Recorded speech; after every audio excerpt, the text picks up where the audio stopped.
세컨스탁입니다. 두 분 모시고 오늘 장 준비해 보시죠. 토마토 투자클럽 김민준 전문가 그리고 알파경제 김종규 이사 두 분 모셨습니다. 안녕하세요. 안녕하십니까. 예.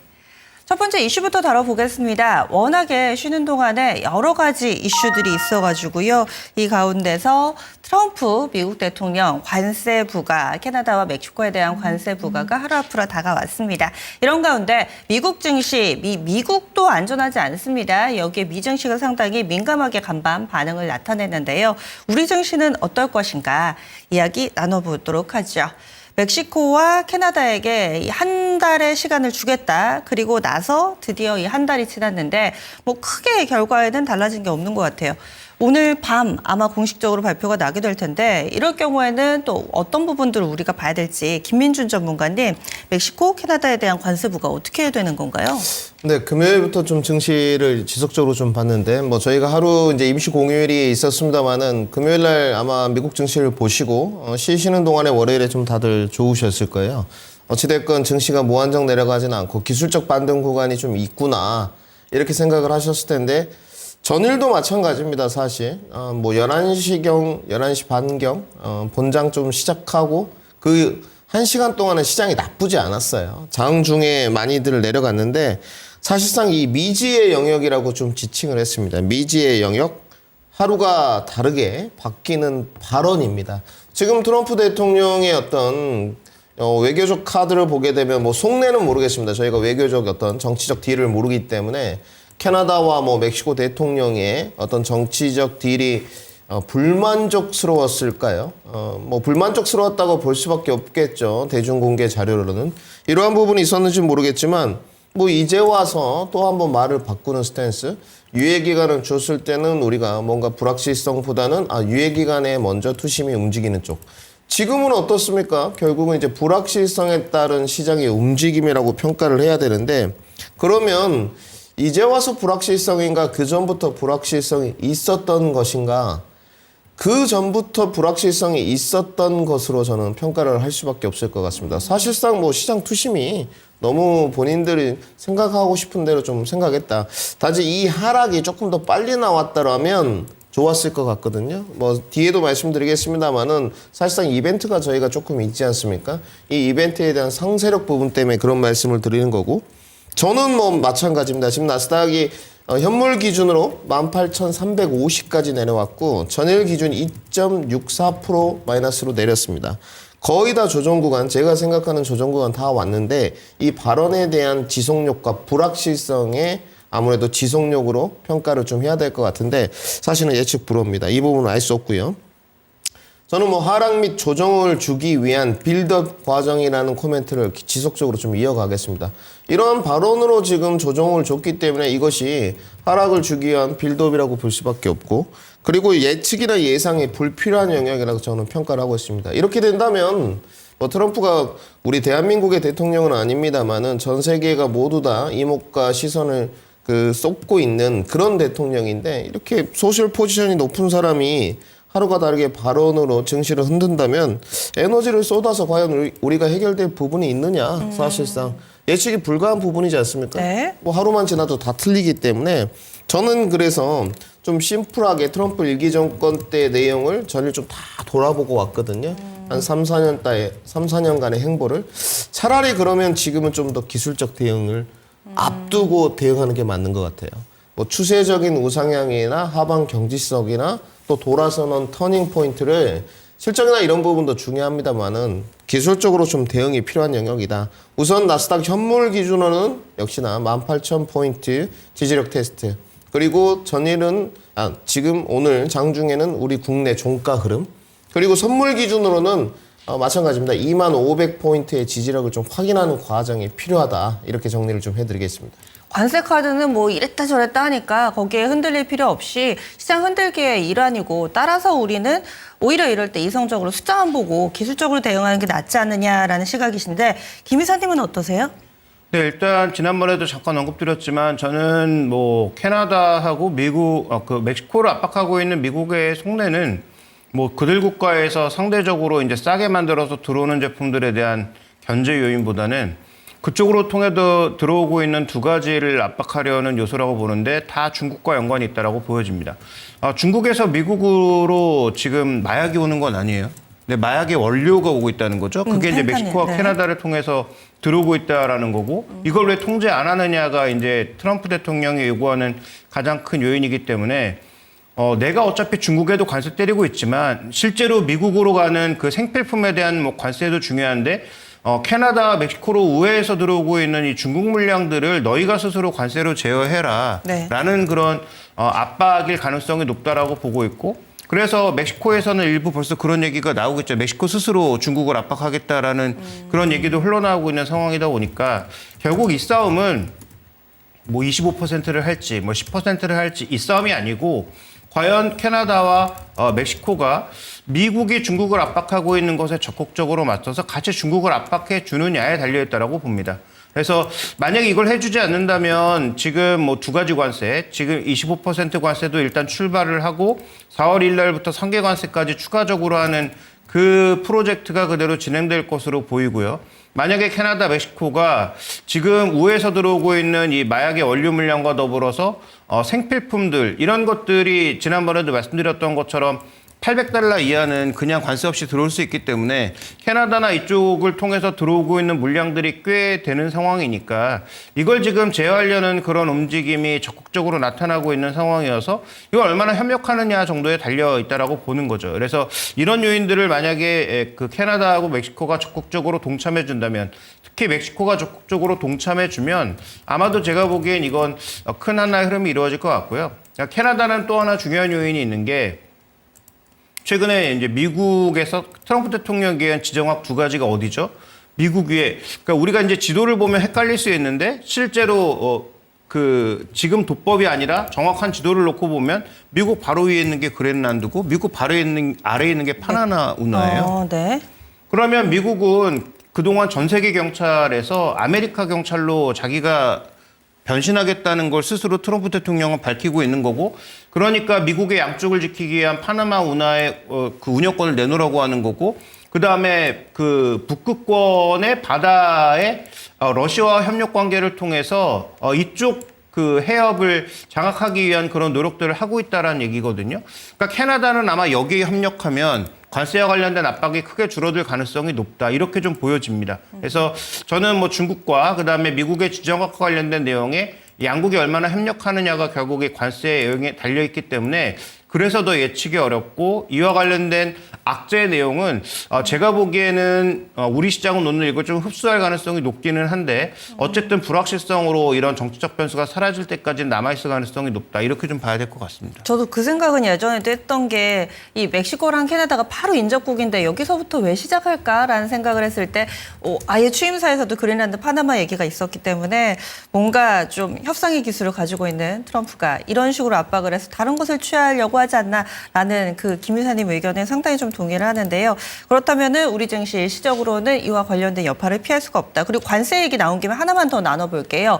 우리나라에 대해서 어떻게 할 것인가 이런 부분에 대해서 상당히 좀 투자자들이 전전긍긍하고 계신데 싱크대 얘기가 나왔습니다. 이 목재에 대해서도 관세 부과하겠다라고 지난 주말에 트럼프 대통령이 이런 얘기하면서 저기 봐라 저거 한국산 싱크대라고 하면서 이 우리나라 이 싱크대를 아예 딱 이렇게 지적을 해서 얘기를 했었고 사실 우리나라의 이 주방용품이라든지 이런 가구와 관련해서 미국에 얼마나 팔까 싶은데 트럼프 미국 대통령이 직접 발언을 했기 때문에 이 내용은 김민준 전문가님 어떻게 보셨어요?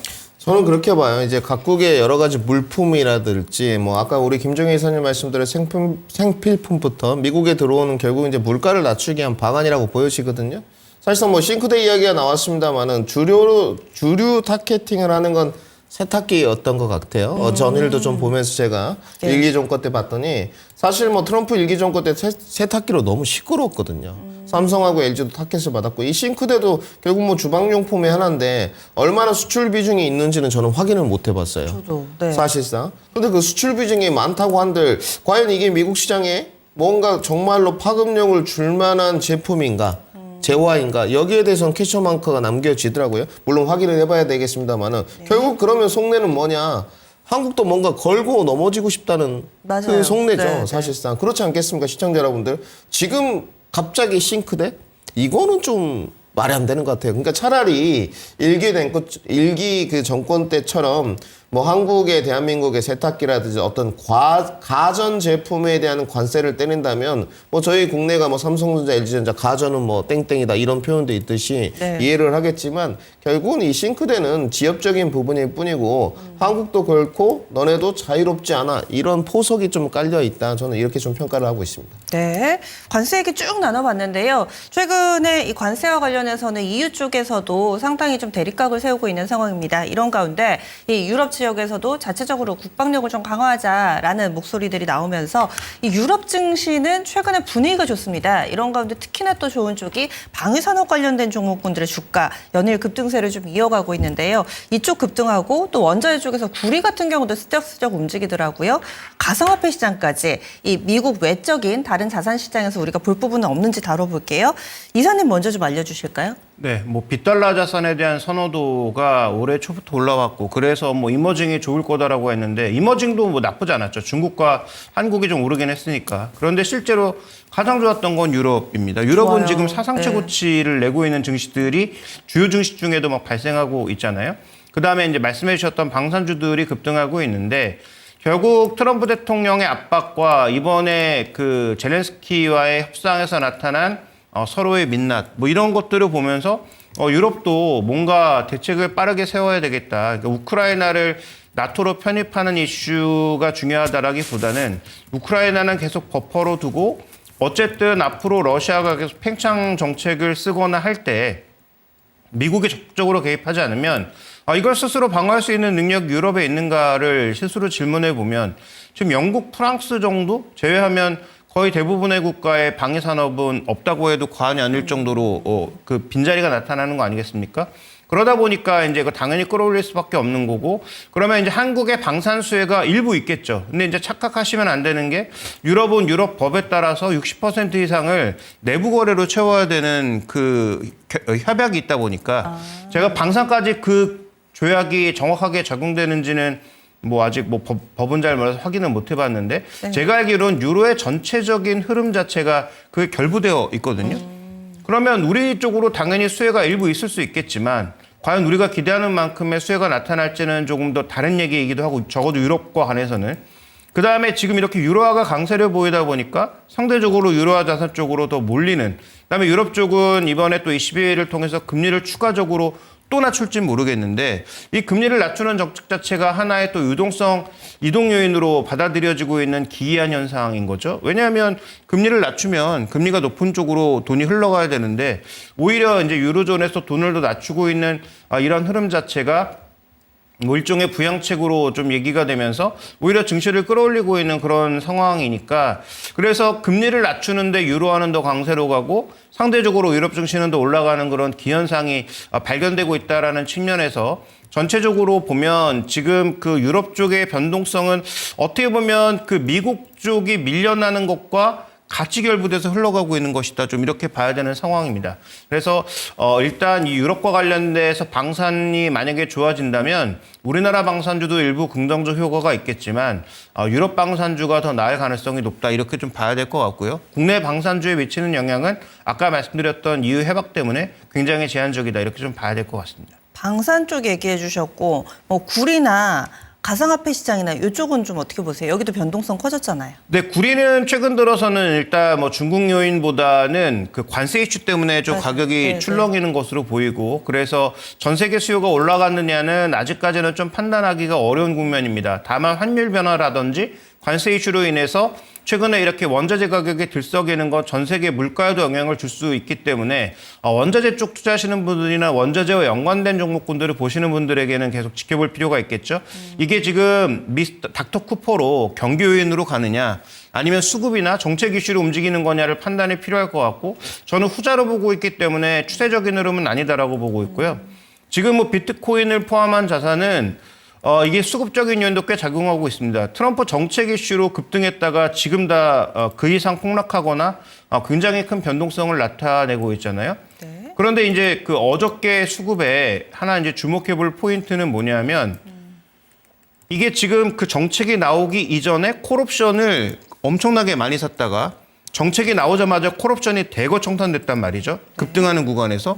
그러면서 구체성이 없다고 그러면서 다시 또 급락하는 그런 모습으로 보여지고 있기 때문에 트럼프 대통령이 정부를 만드는 구간에서는 이유 없이 계속 올라가는 모습을 보였지만 지금은 그냥 변동성 구간입니다. 그래서 신규 매수는 굉장히 부담스러운 자리라고 볼 수가 있겠고 관련된 대책이 정확하게 뭐 타임라인이라든지 구체적으로 얼마를 살 거라든지 전체 기금의 규모라든지 뭐 이런 것들이 나오기 전에는 좀 변동성이 나타날 수 있으니까 이쪽에 관심 있는 분들은 이렇게 오히려 급락하는 구간에서의 뭐 트레이딩이 좀 유효하지 않을까라고 보고 있고요. 그다음에 대상 자산은 굉장히 압축해야 된다 이렇게 네. 좀 보고 있습니다. 그러면 전문가님은 어떠세요? 일단 뭐 한 세 가지 정도 질문지가 좀 나왔기 때문에 뭐 연일 그 유럽 증시는 좋습니다. 뭐 차트 모습 좀 보시더라도 뭐 사실상 국내 증시가 1월달 코스닥의 상승률이 상당히 좋았는데 뭐 스위스라든지 지금 나가고 있는 모습 차트만 봐도 굉장히 불기둥이지 않습니까? 그리고 뭐 이태리 특히나 이제 프랑스 쪽도 굉장히 그 좋은 모습이었어요. 이건 프랑스 지수 모습인데 국내는 뭐 1월달 조금 코스닥이 우위에 시장이 좀 있었지만 사실상 다른 증시들도 많이 따라왔다는 거 답변을 먼저 드리고 두 번째 이제 미국과 우크라이나의 사실 외교 파장이라고 좀 지칭하겠습니다.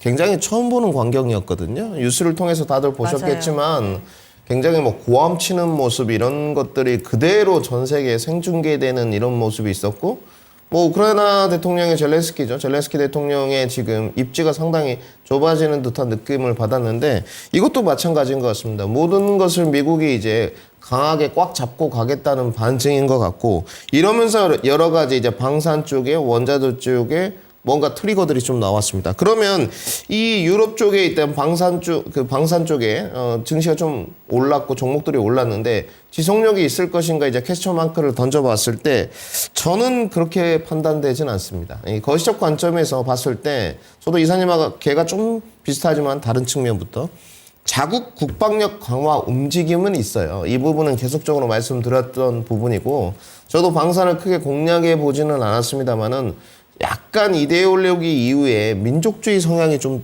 대두되고 있다. 그쵸? 이렇게 저는 평가를 하고 있습니다. 주관적으로. 그래서 각국이 자국 국방력 강화 움직임이 좀 있어서 방산 업체들의 수혜를 받지만 그것이 지금 국내로 완벽하게 올해도 전이될 것인가 그렇지 않습니다. 아까 이사님 말씀하신 건 그 방위 조달비 지침을 말씀하신 것 같거든요. 거기에 대해서는 프로테이지가 나와 있지 않고요. 그래서 유럽 자체 내에 뭐 이득이 있으면 있었지 그렇지 않다는 걸 말씀드리고 로키드 마틴 주가 차트 모습을 좀 보시더라도 최근에 고개를 들고는 있습니다만은 뭐 사실상 아직은 주가가 이제 하방 경직성을 강하게 만들었느냐 420불원짜리까지 로키드 마틴이 빠졌거든요. 미국인. 네, 미국이니까. 그러니까 이게 계속 말씀드리지만 국내 방산 업체들하고 네. 미국이나 유럽하고 지금 모양새가 완전 반대예요. 근데 최근에 이제 국내를 보더라도 지금 나가고 있는 모습이 LIG 넥슨, 하나 에어로스페이스인데 하나 에어로스페이스도 70만 원 찍고 벌써 59만 원까지 빠졌단 말이죠. 심지어 이럴 때 여기를 고점에서 달려드는 그 약간 유저들도 있거든요. 그렇죠. 이건 아니죠. 우리 시청자 여러분들. 이게 지금 70만 원까지 27만 원에서 단숨에 불과 뭐 한두 달 만에 올랐는데 여기서 21선 눌림목 반등 공략을 한다? 이거는 조금 더 기술적인 것도 실력을 쌓으셔야 되고요. 전이 효과도 제한적일 것이다. 단지 국내도 마찬가지지만 당장 올해 실적이 그런 급감할 것이냐. 그래 보이진 않습니다. 일단 중동에 대한 수출비는 조금 확인이 필요할 것 같고 분위기는 조금 우호적이에요, 여러분들. 뭐 토우 미사일이라든지 전차라든지 이런 부분 좀 우호적이다. 그 다음에 일단 트럼프의 일단 가상화폐 트럼프 발언. 여기는 여러분들 좀 다르게 생각하셔야 돼요. 가상화폐가 안전자산을 대표하는 것처럼 이야기를 하고 있는데 과연 그럴까요? 그렇지 않습니다, 여러분들. 전혀 그렇지 않고 미국 증시가 내릴 때 오히려 가상화폐도 같이 내리고 있습니다. 심지어 우호적인 발언이 트럼프가 뭐 하루 전에도 있었어요. 그래서 조금 올랐는데도 미국 증시가 부러지니까 어김없이 가상화폐가 내려가는 모습. 결국은 단기는 뭐 트럼프의 발언에 따라서 가상화폐가 움직일 수 있겠지만 결국은 장기적으로는 미증시와 지금은 오랫동안 커플링 관계가 돼가고 있다. 결국은 미증시가 내려가면 가상화폐도 내려가고 있는 모습. 그리고 이제 원자재 부분에 관해서도 말씀드린 게 저는 원자재 공략이 2023년, 24년에는 뭐 하반기엔 구리 이런 말씀을 좀 드렸었고 구리가 최근에 올라오긴 했습니다. 이 구리 차트 모습인데 쿠퍼의 모습이 나가고 있는데 상당히 많이 올랐죠, 여러분들. 모양만 보더라도. 근데 저는 공략에 관해서 보수적입니다. 왜냐하면 이런 부분도 마찬가지예요. 유럽은 크라마 여러분들 기억나시겠지만 이 법이 2023년에 제정됐었어요. 그 크라마가 뭐냐면 유럽 자체 내에서 뭐 채굴이라든지 한마디로 유럽 국가 내에 있는 쪽에서 특정 국가의 의존도를 줄이고 우리가 자체적으로 조금 EU 안에서 채워보자. 이게 크라마입니다. 그러면 이것도 유럽 쪽 내에서 이야기지. 정말로 우리 관련된 원자재 종목들이 얼마나 퍼포먼스를 보여줄 수 있을까? 이거는 다른 문제라는 거죠. 그러니까 즉, 뭐 구리 종목, 풍산, 뭐 이구산업, 대창 이렇게 가시지 말라는 거예요. 그래서 조금은 전부 다 방산이라든지 원자재라든지 이런 부분들이 국내와의 연동 관계로는 조금 괴리감이 있다는 것까지 정리를 해드리겠습니다. 예. 그래서 지금 나오는 뉴스를 액면 그대로 좀 받아들이기에는 좀 무리가 있지 않을까라는 의견과 함께 그렇다면 이제 우리 투자 전략을 어떻게 세워야 될 것인가 워낙에 많은 변수들이 오늘 하루 시장에 녹아 있을 텐데요. 먼저 이사님부터 오늘장 대응 전략 알려주세요. 네, 지금 뭐 선물시장 출발이 1%가량의 하락세로 나타나고 있는데 계속 말씀드리지만 이건 뭐 중요한 게 아니다. 결국은 시장 출발, 현물 출발하고 나서 양쪽의 괴리가 얼마나 벌어지는지가 더 중요하고 선물이 지금 1% 하락한 것보다는 출발하면서 수급이 어떻게 바뀌느냐가 중요한데 저는 그 중심점이 환율에 있다라고 봅니다. 1,430원을 깰 것 같았던 환율이 지금 1,460원 공방전을 벌일 것으로 지금 얘기가 되고 있는데 그런데 오늘 아까도 언급드렸던 것처럼 달러가 약세로 가면서 유로화 초강세 그러면서 유로 증시가 강세로 가는 모습이잖아요. 그러면 환율도 마찬가지죠. 지금 뭐 선물은 움직이고 있습니다만 실제로 장 출발하고 나서 원달러 환율이 1,460원도 뚫고 계속 위로 밀려 올라가는 모습 달러 약세 구간에서도 워낙 약세로 가는 모습이라면 우리 증시는 오늘 기대하기가 좀 힘들다라고 보는데 만약에 1,460원 찍고 계속 아래쪽으로 돌아서는 모습을 보인다면 그다음에 지난 그 말일에 있었던 2월 말일에 있었던 외국인들의 현선물의 동반 강매도가 어느 정도 그 시즌의 이슈에 연관된 그러니까 월말이기도 하고 그다음에 MSCI 이슈도 있고 여러 가지 그런 수급 이슈가 벌어져서 맞물려서 나타난 그런 흐름이라면 일정 부분의 되돌림은 당연히 있겠죠. 그래서 그런 부분들을 생각해 보면 환율이 크게 무너지지 않는다. 그러면 저는 오늘 우리 시장의 하락은 제한적이다라고 판단하고 있고요. 그다음에 이미 종목으로 다 입증하고 있습니다. 미국도 마찬가지인데 방어주들 버티고 있지 않습니까? 미국도. 그러니까 우리 시장도 상대적으로 뭐 관세에서 자유롭거나 아니면 실적이 여전히 올라간다라고 생각하는 종목군들에 대해서 그렇게 두려워해야 될 구간일까? 저는 그렇게 생각하지 않거든요. 올해 한국 증시에 대해서 비교적 좋게 보고 있는 편이기 때문에 오히려 실적이 올라간다라고 생각하는 종목군들은 저는 반등할 수 있다. 그래서 뭐 현대차를 포함한 관세 여전히 민감한 종목군들은 오늘 뭐 올라가기 쉽지 않겠지만 반대로 관세에서 좀 자유롭거나 업종에서 오히려 모멘텀이 나타나고 있는 종목군들 뭐 대표적으로 뭐 일부 제약바이오라든지 이런 쪽은 저는 오늘 강세해 보일 수 있을 것 같아서 적어도 종목 선택은 가능한 장이다 이렇게 보고 있습니다. 네, 그러면 전문가님은요? 일단 뭐 코스피는 2,500 지지력 테스트가 상당히 중요할 것 같고요. 뭐 우리 시청자 여러분도 금요일에 제가 말씀드린 거 기억나실지 모르겠지만 그 337 선물 기준으로 대량 포지션, 매수 포지션이 있었는데 장중에 무너졌죠. 337이 무너지다 보니까 그날 흘러내린 거거든요. 대거 외국인들 포지션 청산이 나갔습니다. 사실상 내일 되면 조금 더 확인이 정확하겠지만 저는 뭐 청산됐다고 보여지고 있고요. 그러면 이 330 라인에서 신규 매수가 좀 들어오는지가 확인이 필요하고 저는 일단 여러분 하락은 제한적이라고 보여져요. 뭐 330에서 조금 밀려봤자 하방 경직성 만들어진다고 보여지고 오늘 만약에 이제 333을 뭐 강하게 회복하면 오늘 장대 양봉도 가능합니다만은 그러기는 좀 어려워지고 궁극적으로 337을 넘어가야 될 것 같고요. 그리고 이제 환율입니다. 저도 원달러 환율이라고 보고 있는데 저는 좀 다르게 1,470원까지는 좀 열어놔야 될 것 같아요. 환율은 10원 차이면 굉장히 차이가 큽니다. 저는 1,470원이 넘어가게 되면 조금 더 자극적 요인이 있다고 좀 보여지고 수급 동태나 외국인의 현물 유입이 상당히 안 좋을 겁니다. 지금은 뭐 현물 유입이 뭐 크게 있겠습니까만은 안 좋을 걸 막아야 되지 않습니까? 네. 근데 이제 선물도 안 좋은데 현물도 더뎌지는 이러면 참 난해해지죠. 정말로 어려워지고요. 그래서 1,470원 체크해 놓으시고 오늘 만약에 이제 1,470원 안 넘어가서 좀 내려온다. 그러면 오후에 회복되는 거죠. 종가 마감 보셔야 되고 결국은 이제 전략은 뭐냐? 지금은 단기 이벤트 공략이 맞아요. 뭐 인터 배터리 데이도 있고 다음 주에 뭐 지엽적인 뉴스들이 좀 있는데 이런 부분에 단기 이벤트 공략을 해가시고 지수를 좀 보면서 분할 매수 관점. 오늘 만약에 장중 출발해서 저희가 20분 동안 진행하겠지만 330을 강하게 버티면서 아래 꼬리 달고 올라오면 오늘은 조금 일정 부분 사실상 먼저 두들겨 맞았기 때문에 제한적인 흐름으로 흘러갈 수 있다. 이렇게 정리해드리겠습니다. 예, 알겠습니다. 그리고 그 또 한 가지 지금 이 대체 거래소 때문에 맞아요. 아까 다 정리를 해주셨는데 예. 바뀐 게 있잖아요. 보통 이제 40분부터 호가가 나왔는데 대체 거래소에서 이제 사전 거래를 하다 보니까 네. 이제 호가는 현물 호가는 8시 50분부터 나오는 거예요. 맞아요. 대체 거래소는 10분 전부터 거래가 안 되니까. 네. 그래서 그 10분 전부터 호가가 나오고 지금 이제 호가가 나오기 시작했는데 말씀드렸던 대로 일단 현물의 출발은 그렇게까지 뭐 극도로 악화될 것 같지는 않은데 수출 지표가 나왔는데 수출 지표가 일단 업종별로 약간 등락을 거듭하면서 좋아진 부분도 있고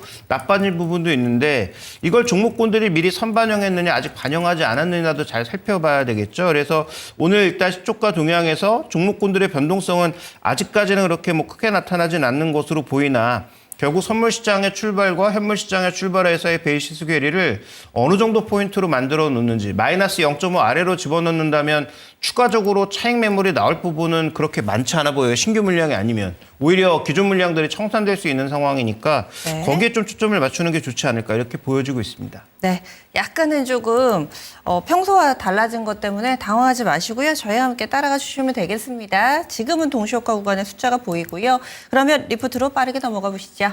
오늘 준비되어 있는 세 개의 레포트, 첫 번째로 IBK 투자증권 전략 레포트입니다. 하나증권은 2차전지, 메리츠증권, 실리콘도 종목 레포트 간략하게 하나씩 알려주세요. 네, 2차 전지 얘기는 간단합니다. EU에서 이제 액션 플랜이 나와서 IRA처럼 보조금을 줄 거냐 안 줄 거냐 이 얘기인데 결국 보조금 주는데 어떤 조건으로 주느냐가 관건이겠죠. 그에 따라서 종목군들의 흐름이 나뉜다. 미국처럼 원재료까지 다 제어하면 우리한테 긍정적 요인이 없고 만약에 전체적으로 좀 많이 주는 상황이라면 지금 우리 이 유럽에 이미 만들어 놓은 그 전체 캐파에서 지금 한 50-60%밖에 가동률이 안 되는데 만약에 보조금을 받게 되면 전기차 좀 늘어날 거고 그와 관련돼서 좋아질 거다라는 기대가 있는 거고요. 만약에 미국처럼 까다롭게 뭐 중국 물량 안 받아 뭐 이런 식으로 나오면 그러면 이제 이건 쉽지 않다라는 거고 중국도 지금 계획상으로 보면 2030년까지 우리랑 거의 비슷한 정도로 유럽 내 생산을 늘리려고 하고 있다 보니까 과연 어떤 법안이 나오느냐에 따라서 관련된 종목군들의 편차가 크게 발생할 수 있다 정도를 보시면 될 것 같고요. 그다음에 종목으로 넘어가도록 하겠습니다. 자, 종목 리포트에서 봐야 될 것은 결국 실리콘2와 관련돼서 미국의 문제가 결국 주가 급락을 불러왔는데 이 연속성이 있는 거냐? 아니면 작년 3, 4분기, 4, 4분기에 뭔가 착각해서 밀어내려고 하다가 이게 좀 주춤거린 거냐? 근데 미국 말고 다른 지역은 뭐 견조하게 올라가고 있단 말이죠. 물론 규모가 작다 보니까 빠른 성장이 나타나고 있지만 이게 주가에 미치는 영향은 제한적일 텐데 결국 1분기에 미국이 돌아서느냐가 관건이다 정도를 이 실리콘2 리포트 핵심으로 보시면 될 것 같습니다. 그럼 첫 번째 레포트 자세하게 알려주세요. 네, 첫 번째 리포트도 결국 뭐 간단하게 두 가지 그림으로 정리해보면 될 것 같은데요. 증시의 내러티브가 어떻게 없어지고 다시 생기느냐. 이 부분에 대한 얘기라고 볼 수가 있겠는데 먼저 준비된 그림을 보여주시면 우리 시장이 비교적 견조했다라는 거죠. 그래서 우리 시장이 견조했던 이유는 뭐 작년에 뭐 워낙 약했고 뭐 여러 가지 이유가 있겠지만 결국은 우리 증시가 아직 싸다라는 측면에서 접근해 볼 필요가 있다라고 보여지고요. 다음에 이제 준비된 그림 보여주시면 실제로 이렇게 업종별로 살펴봤을 때 조선업종이나 일부 엔터 쪽이 강했던 것은 관세 이슈에서 자유롭기 때문에 시장 대비 좋은 수익률을 보여준 것이었고 그다음에 반도체는 어떤 시나리오로 가도 장기적으로 보면 물량이 줄어들 수 없다는 거죠. 그러면 이런 두 가지 내러티브, 지금 현재 말씀드렸던 관세에서 자유롭고 실적도 올라가는 하나의 내러티브가 이미 형성되어 있어서 이런 종목군들은 이미 주도주로 수익률 기준에서 주도주로 자리매김하고 있고, 단기적으로 보면 DDR4나 레거시 반도체의 그 고정거래가 하락으로 인해서 반도체 1분기 실적이 좋을 리는 없는데, 그럼에도 불구하고 메모리 반도체는 장기적으로 보면 계속 실적이 늘어날 수밖에 없다는 거죠. 어떤 상황으로 가도 GPU가 다시 늘던 아니면 추론 개념에서 에이직이 늘던 어느 정도 상관없이 메모리 반도체의 수요는 증가하는 방향으로 간다라는 측면에서 봤을 때 이렇게 좀 새롭게 생기는 그런 내러티브를 우리가 잘 살펴볼 필요가 있다. 이렇게 좀 봐야 될 것 같습니다. 예, 알겠습니다. 다음 빅데이터 넘어가겠습니다. 오늘의 빅데이터 김윤 전문가는요. 2차 전지 공매도 잔고 2차 전지 좀 더 구체적으로 주셨는데 설명 들어볼게요. 네, 뭐 시간이 없어서 좀 빠르게 해야 될 것 같은데 이제 포스코홀딩스 그리고 포스코 퓨처엠, LG화학, LG에너지솔루션 이렇게 좀 짜왔습니다. 일단 공매도가 이제 시작되기 때문에 3월 31일부터 안 볼 수는 없지 않습니까? 전체적으로 좀 확인을 해봤는데 일단 포스코홀딩스 여기는 공매도가 거시적인 관점으로 감소했습니다. 분명히. 예전에 금액대를 보게 되면 뭐 1,400억대 이렇게 있었었거든요. 근데 지금은 뭐 몇백억대. 근데 최근에 여러분들 조금 느는 쪽이에요.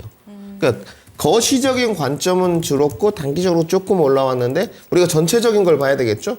1,400억에서 뭐 200억대 줄었으면 이거는 상당히 많이 준 거지 않습니까? 그래서 여기는 뭐 어찌됐건 2차 전지 펀더멘탈이 아직은 회복기가 안 됐지만 긍정적으로 좀 보여지는데 공매도 잔고로만 따지면 지금 포스코 퓨처엠은 그렇지가 못해요. 포스코 퓨처엠의 공매도 잔고를 보게 되면 상위 50위권 내 거의 2, 3위를 차지하고 있습니다. 2천억대거든요. 그러니까 이런 부분은 상당히 좀 시사하는 바가 있죠. 그러면 포스코 홀딩스냐, 포스코 퓨처엠이냐?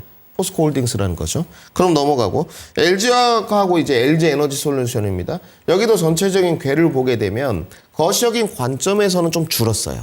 그러니까 작년 대비 거시적 관점으로 줄었다는 거예요. 최근 한두 달을 이야기하는 게 아니고. 그런데 LG 에너지 솔루션도 보게 되면 최근에 조금 느는 모습이에요. 이런 부분들. 그러면 공매도가 제기됐을 때 어찌됐건 대차잔고 같은 경우는 대차잔고가 전부 다 공매도화 되지는 않거든요. 그런데 공매도 순보유 자산은 다른 얘기입니다. 분명히. 그러면 이 부분은 어떻게든 쇼커버링이 들어와야 되는데 저는 이렇게 보고 있습니다. 일단 LG화학은 그렇게 좋아 보이지 않고요. 공매도 순서로만 보게 되면 네. LG에너지 솔루션은 최근에 좀 는 측면이 있지만 그래도 조금 우호적인 환경. 근데 둘 다 늘었어요. 결국 이 네 종목 중에서 선순위가 어디냐 여기를 좀 말씀드리고 싶어 하는 건데 이제 신규 공략을 해가시는 분들이 있거든요. 저는 이 네 종목 중에서는 포스코홀딩스가 가장 앞서 나가고 있다. 이렇게 정리를 좀 해야 될 것 같고요. 단기 수급이나 반등은 사실 모두 다 물음표입니다. 차트 모습 간단하게만 보시고 넘어가야 될 것 같은데 지금 포스코홀딩스의 모습을 보시게 되면 그래도 22만 7천 원에서 29만 원까지 올라갔으니까 사실상 20% 넘는 상승률이었거든요. 신규 접근하시는 분들은 재미를 좀 보셨죠. 사실상. 그러면 지금도 마찬가지고 선순위를 어디다 둬야 되느냐. 네. 포스코 홀딩스가 많고 장기적인 움직임은 포스코 그룹주에 주목을 좀 해보자. 그리고 단기 수급 및 반등은 모두 물음표다. LG화학 쪽, LG에너지솔루션 이렇게 정리를 좀 해드리고 즉 단기적인 것은 다소간의 부침이 있을 수 있으나 중장기적으로 계속 우상향되는 쪽 여기가 포스코홀딩스라고 보여지고요.